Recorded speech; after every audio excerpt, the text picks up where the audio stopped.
warahmatullahi wabarakatuh. Perkenalkan, nama saya Fadil Fadli, berasal dari jurusan Agroteknologi angkatan 2017, Fakultas Pertanian Universitas Riau. Baiklah, pada video kali ini saya akan menjelaskan tentang mengukur laju transpirasi pada tanaman pacar air. Transpirasi pada tanaman pacar air. Air merupakan komponen utama tanaman hijau yang merupakan 70-90% dari berat segar. Air juga merupakan salah satu faktor penentu bagi keberlangsungan kehidupan tumbuhan. Hilangnya air dari tumbuhan dapat berupa cairan dan uap atau gas. Proses keluarnya atau hilangnya air dari tumbuhan dapat berbentuk uap atau gas ke udara di sekitar tumbuhan dinamakan transpirasi. Transpirasi adalah proses hilangnya air dalam bentuk uap air dari jaringan hidup tanaman yang terletak di atas permukaan tanah melewati stomata, lubang kutikula, dan lentisel. Transpirasi terjadi pada tumbuhan dan memegang peran penting dalam proses metabolisme, serta memberikan manfaat bagi tumbuhan.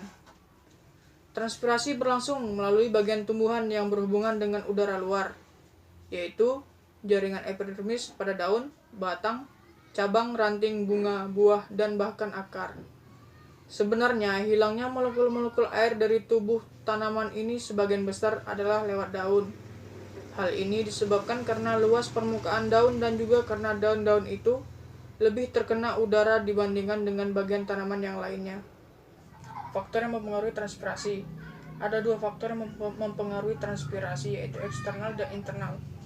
Faktor eksternal transpirasi antara lain yang pertama ada cahaya. Cahaya mempengaruhi transpirasi dalam dua cara, yaitu peningkatan transpirasi dengan meningkatnya suhu daun dan hubungan erat antara permukaan stomata dengan intensitas cahaya. Kelembaban udara. Semakin lembab udaranya, maka laju transpirasi akan semakin lambat. Yang ketiga ada temperatur udara. Semakin tinggi temperatur udara, maka semakin cepat laju transpirasinya. Faktor internal transpirasi yang paling mempengaruhi adalah keadaan stomata. Jumlah stomata, distribusi, fitur, struktural, dan bagaimana stomata membuka.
days later.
Berdasarkan pengamatan yang dilakukan saat praktikum, maka dapat diperoleh data sebagai berikut.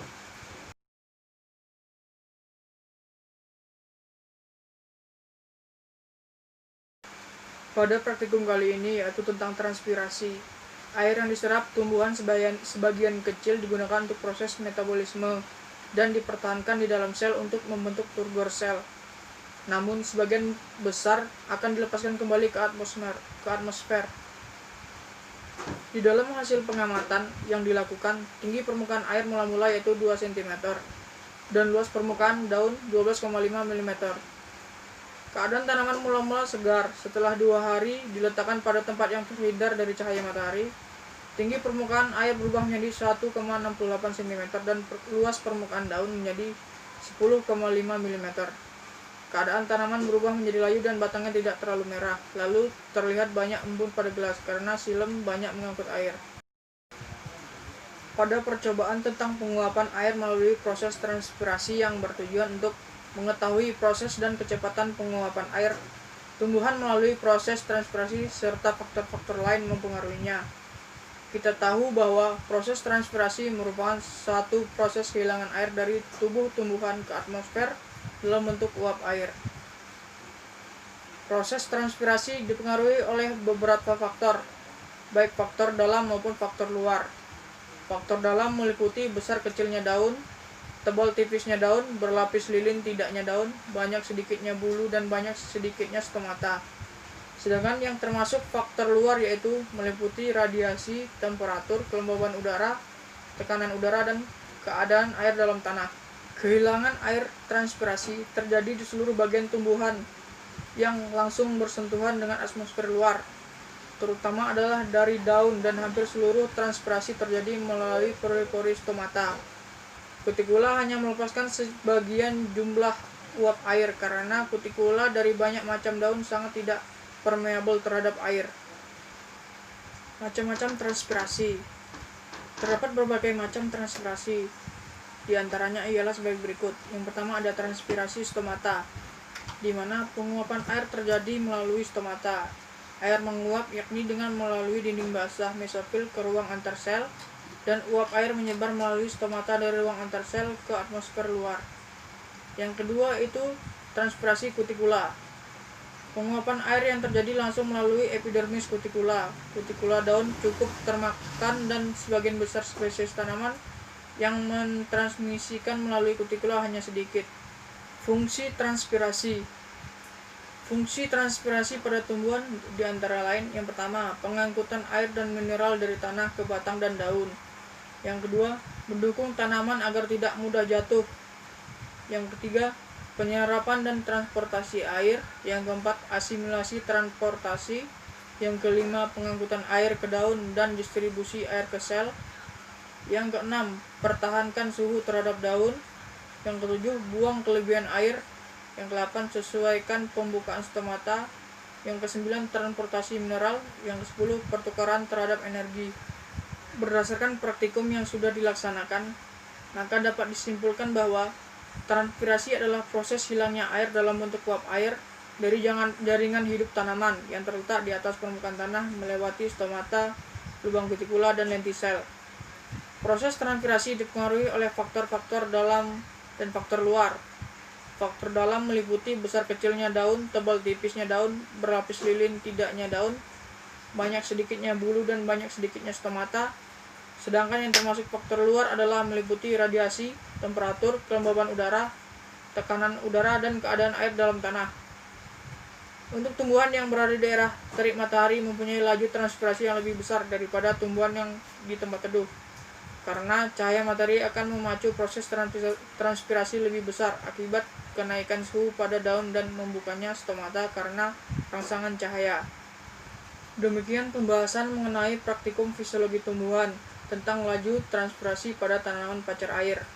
Terima kasih kepada asisten praktikum yang telah membimbing, yaitu Kak Kuroto Ayun dan Kak Clara Apriani. Mohon maaf apabila ada kesalahan dalam pembuatan laporan ini. Kritik dan saran sangat dibutuhkan.